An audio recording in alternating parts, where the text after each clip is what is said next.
Ontario ਵਿੱਚ ਨਵੰਬਰ ਦੇ ਮਹੀਨੇ ਨੂੰ ਹਿੰਦੂ ਹੈਰੀਟੇਜ ਮੰਥ ਵਜੋਂ ਮਾਨਤਾ ਦਿੱਤੀ ਗਈ ਹੈ ਅਤੇ ਹਿੰਦੂ ਭਾਈਚਾਰਾ ਅਤੇ ਕਈ ਵੱਖੋ-ਵੱਖ ਸਮਾਜਿਕ ਸੰਸਥਾਵਾਂ, ਕਾਰੋਬਾਰੀ ਸੰਸਥਾਵਾਂ ਅਤੇ NGOs ਦੀ ਦਿੱਤੀ ਗਈ ਇਸ ਮਾਨਤਾ ਨੂੰ ਸਿਰ ਮੱਥੇ ਰੱਖਦੇ ਹੋਏ ਮਨਾਉਂਦੇ ਨੇ। ਇਸ ਸਾਲ ਵੀ ਵੱਖੋ-ਵੱਖ ਸੰਸਥਾਵਾਂ ਨੇ ਕੁਝ ਉਪਰਾਲਿਆਂ ਰਾਹੀਂ ਕੈਨੇਡਾ ਵਿੱਚ ਆ ਵਸੇ ਪ੍ਰਵਾਸੀਆਂ ਦੇ ਇਸ ਦੇਸ਼ ਦੀ ਤਰੱਕੀ ਵਿੱਚ ਪਾਏ ਗਏ ਯੋਗਦਾਨ ਅਤੇ ਪਹਿਲ ਕਦਮੀਆਂ ਤੇ ਚਾਨਣ ਪਾਇਆ।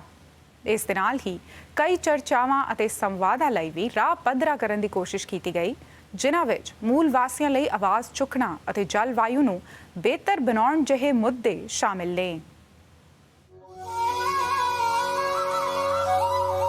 ਹਾਲ ਹੀ ਵਿੱਚ ਬ੍ਰੈਂਪਟਨ ਵਿੱਚ ਹਿੰਦੂ ਹੈਰੀਟੇਜ ਮਹੀਨੇ ਨੂੰ ਮਨਾਉਣ ਲਈ ਭਾਈਚਾਰਾ ਇਕੱਤਰ ਹੋਇਆ।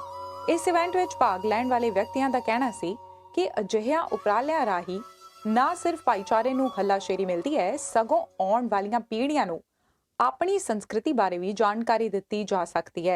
जो बच्चे या जो बड़े भी कनाडा में बॉर्न हुए या कनाडा में उन्होंने अपनी मैक्सिमम लाइफ स्पेंड की है, उनके लिए एक बहुत अच्छा अपॉर्चुनिटी है to learn more about Hindu culture, tradition और उस हेरिटेज को जो हिंदू कम्युनिटीज़ भारत के अलावा और दूसरी जगहों से आई हैं, जैसे कैरिबियन में बहुत सारे हिंदूज़ हैं, उनके साथ हमें जुड़ने का बहुत अच्छा एक अपॉर्चुनिटी मिलती है। ऑफ कोर्स ये उनके लिए है जो हिंदू कल्चर और ट्रेडिशन को ज़्यादा जानना चाहते हैं, जो नॉन हिंदूज़ हैं। ਹਾਲਾਂਕਿ ਹੁਣ ਪਾਬੰਦੀਆਂ ਵਿੱਚ ਢਿੱਲ ਮਿਲਣ ਲੱਗੀ ਹੈ, ਪਰ ਪਿਛਲੇ 2 ਸਾਲਾਂ ਤੋਂ ਸਭਨਾਂ ਨੇ ਹੀ ਮਾਨਸਿਕ ਅਤੇ ਸਰੀਰਕ ਪੱਖੋਂ ਚੁਣੌਤੀਆਂ ਭਰਿਆ ਸਮਾਂ ਵੇਖਿਆ ਹੈ। ਗੌਰਵ ਦੱਸਦੇ ਹਨ ਕਿ ਇਹਨਾਂ ਚੁਣੌਤੀਆਂ ਦਰਮਿਆਨ ਹੀ ਸਭਨਾਂ ਵਿੱਚ ਸਹਿਨਸ਼ੀਲਤਾ, ਇੱਕ ਦੂਜੇ ਦਾ ਸਾਥ ਦੇਣਾ ਅਤੇ ਮਿਲ ਕੇ ਕੰਮ ਕਰਨ ਦੀਆਂ ਵੀ ਕਈ ਉਦਾਹਰਨਾਂ ਵੇਖਣ ਨੂੰ ਮਿਲੀਆਂ। ਜਿੱਥੇ ਗੌਰਵ ਨੇ ਹੋਰਨਾਂ ਲਈ ਮਿਲ ਕੇ ਭੋਜਨ ਇਕੱਤਰ ਕੀਤਾ, ਉੱਥੇ ਹੀ ਡੇਵ ਕਪਿਲ ਨੇ अपनी टीम दे नाल PPE किट्स मुहैया करवाउण वाल कदम चुके। कोई जमाना था पैसे वालों की कोई परवाह नहीं करता था, परवाह उनकी करता था जो दान देते थे, जो लोगों के करते थे। तभी हम रामचंद्र जी को पूछते हैं, तभी हम कृष्ण जी को पूछते हैं, क्योंकि ये इंसान इस धरती पे चले थे, इन्होंने दुनिया का किया था, इन्होंने अपनी सिटीज़ के लिए, अपने किंगडम्स के लिए दान बहुत किए हैं। देव ने कहा कि इस साल दे उपरालिਆਂ ਵਿੱਚ ਉਹਨਾਂ ਵਿਅਕਤੀਆਂ ਬਾਰੇ ਹੋਰ ਸਿੱਖਣ ਨੂੰ ਮਿਲਿਆ, ਜਿਨ੍ਹਾਂ ਕੋਵਿਡ ਦੀ ਔਖੀ ਘੜੀ ਵਿੱਚ ਮੂਹਰਿਓਂ ਆਪਣੀਆਂ ਸੇਵਾਵਾਂ ਪ੍ਰਦਾਨ ਕੀਤੀਆਂ। ये कुछ इंसान जो थे अपनी जान हथेली में रखकर वहाँ पे हॉस्पिटल्स में लोगों की हेल्प कर रहे थे। ट्रकर्स थे, वो अपना शिपमेंट कर रहे हैं, बस वाले हैं बसें चला रहे हैं, ट्रेन वाले हैं ट्रेन चला रहे हैं। इतने बंदे अपना रिस्क ले रहे थे जान को, मगर उनको पता था कि लोगों का काम चलना चाहिए, लोगों ने ट्रैवल करना है, लोगों ने हॉस्पिटल जाना है, तो इसके लिए उनको रिकग्नाइज करना बहुत जरूरी था।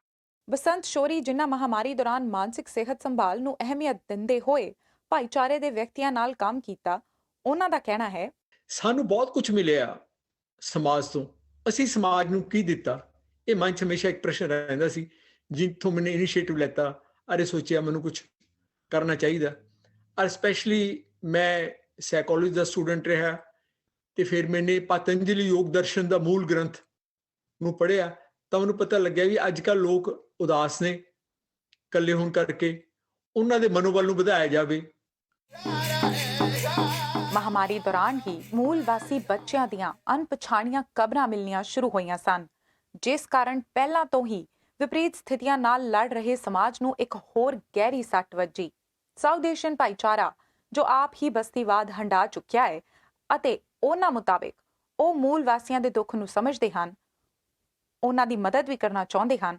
ਉਹਨਾਂ ਕਿਹਾ, ਤੁਸੀਂ ਹਿੰਦੀ ਮੂਵੀ ਦੇਖਣ ਜਾਓ, ਉਹਦੇ ਵਿੱਚ ਆਮਤਰ ਜਿਹੜਾ ਵਿਲਨ ਹੁੰਦਾ ਹੈਗਾ ਉਹ ਸੰਸਕ੍ਰਿਤ ਜਾਂ ਪਿਓਰ ਹਿੰਦੀ ਬੋਲਦਾ ਹੈ, ਅਤੇ ਜਿਹੜਾ ਹੀਰੋ ਹੈ ਉਹ ਇੰਗਲਿਸ਼ ਬੋਲਦਾ ਹੈ।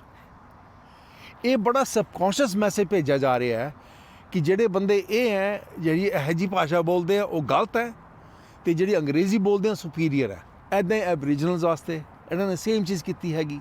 ਇੱਥੇ ਆ ਕੇ ਇਹ ਤਾਂ ਕੰਟਰੀ ਉਹਨਾਂ ਦੀ ਸੀਗੀ, ਇਹਨਾਂ ਨੇ ਆ ਕੇ ਬੇਸਿਕਲੀ ਕਬਜ਼ਾ ਕੀਤਾ, ਉਹਨਾਂ ਦੀ ਸੱਭਿਅਤਾ ਖਤਮ ਕਰਤੀ, ਉਹਨਾਂ ਨੂੰ ਆਊਟ ਕਰਤਾ, ਸਕੂਲ ਵਗੈਰਾ ਬੰਦ ਕਰਤੇ, 80,000 ਬੱਚੇ ਆਪਣੇ ਪੇਰੈਂਟਸ ਤੋਂ ਜੁਦੇ ਹੋਏ। ਲਾਈਕ ਕਿੰਨੀ ਦੁੱਖ ਦੀ ਗੱਲ ਹੈ, ਉਹ ਸਿਰਫ 4 ਪੈਸਾ ਕਮਾਉਣ ਵਾਸਤੇ। जिस तरीके की प्रॉब्लम्स उन्होंने फेस करी हैं, वो उन समस्याओं के साथ हम मतलब हिंदू कम्युनिटी भी काफ़ी समय तक कॉलोनाइजेशन से उन्होंने सफ़र किया है, तो हम उनकी प्रॉब्लम्स को अच्छे से समझ सकते हैं। The only thing we would need to do is to reach out to them, और उनके साथ हमारी कम्युनिकेशन जो है वो ज़्यादा से ज़्यादा बढ़नी चाहिए। ਕਿ ਅਸੀਂ ਉਹਨਾਂ ਵਾਸਤੇ ਜੋ ਕਰ ਸਕਦੇ ਹਾਂ, ਇੱਕ ਪਹਿਲੂ ਆ। ਦੂਸਰਾ ਪਹਿਲੂ ਇਹ ਹੈ ਵੀ ਅਸੀਂ ਉਹਨਾਂ ਤੋਂ ਕੀ ਸਿੱਖ ਸਕਦੇ ਹਾਂ। ਉਹਨਾਂ ਕੋਲੋਂ ਸਿੱਖਣ ਨੂੰ ਇੰਨਾ ਕੁਛ ਹੈ, ਆਪਣੇ ਐਲਡਰਸ ਨੂੰ ਰਿਸਪੈਕਟ ਦੇਣੀ, ਇਕੱਠੇ ਕਮਿਊਨਿਟੀ ਬਣਾ ਕੇ ਰਹਿਣਾ, ਇਹ ਸਾਰੀਆਂ ਚੀਜ਼ਾਂ ਉਹਨਾਂ ਤੋਂ ਜੇ ਸਿੱਖਾਂਗੇ ਤਾਂ ਉਹਨਾਂ ਨੂੰ ਇਸ ਗੱਲ ਦਾ ਹੌਸਲਾ ਮਿਲੂਗਾ ਵੀ ਇਹ ਸਾਡੀਆਂ ਵੈਲਿਊਜ਼ ਨੂੰ ਫੋਲੋ ਕਰਦੇ ਨੇ। ਇਸ ਮਹੀਨੇ ਹੋਈਆਂ ਚਰਚਾਵਾਂ ਵਿੱਚ ਮੌਸਮੀ ਤਬਦੀਲੀ ਸੰਬੰਧੀ ਵੀ ਭਾਈਚਾਰੇ ਦੇ ਮੈਂਬਰਸ ਨੇ ਕੁਝ ਵਿਚਾਰ ਸਾਂਝੇ ਕੀਤੇ। ਉਹਨਾਂ ਕਿਹਾ ਕਿ ਆਪਣੇ ਵਡੇਰਿਆਂ ਤੋਂ ਸਿੱਖ ਕੇ ਸਾਨੂੰ ਆਪਣੀ ਆਉਣ ਵਾਲੀ ਪੀੜ੍ਹੀ ਲਈ ਇਸ ਪਰਿਆਵਰਣ ਨੂੰ ਸੁਰੱਖਿਅਤ ਰੱਖਣ ਵੱਲ ਕਦਮ ਚੁੱਕਣੇ ਚਾਹੀਦੇ ਨੇ। ਦੋ ਚੀਜ਼ਾਂ ਹੁੰਦੀਆਂ ਨੇ, ਜਲਵਾਯੂ। ਅੱਗੇ ਕਿਹਾ ਜਾਂਦਾ ਸੀ ਵੀ ਤੁਹਾਡੀ ਸਿਹਤ ਠੀਕ ਰਹੂ ਜੇ ਜਲਵਾਯੂ ਠੀਕ ਹੋ। ਅੱਜ ਜਲ ਤੇ ਵਾਯੂ ਦੋਨੇ ਅਸੀਂ ਖਰਾਬ ਕਰ ਲਏ। ਜਿਹੜੀ ਚੀਜ਼ ਬਗੈਰ ਨਹੀਂ ਸਰਨਾ, ਉਹਦੀ ਮੈਂ ਡੈਫੀਨੇਸ਼ਨ ਦੱਸਦਾ ਤੁਹਾਨੂੰ ਵੀ ਤੁਸੀਂ ਮਰ ਜਾਓਗੇ। ਬਸ ਇੱਕ ਤਰਾਜੂ ਆ, ਪਾਣੀ ਆ, ਹਵਾ, ਕਾਰ, ਇਹ ਨੈਸੈਸਿਟੀਜ਼ ਆ, ਦੋ ਤਿੰਨ ਚੀਜ਼ਾਂ ਜਿਹਦੇ ਬਗੈਰ ਤੁਸੀਂ जी सकते हो, ਇਹਦਾ मतलब नेसेसिटी नहीं है। जब हम अपने आप को प्रकृति का एक अंग मानेंगे और हम अपने आप को किसी और जीव जंतु से, किसी जानवर से या किसी भी और चीज़ से अगर अपने आप को सुपीरियर नहीं समझेंगे, तो मुझे लगता है कि हमारी एक तरीके की एक रिकन्सिलेशन होगी नेचर के साथ।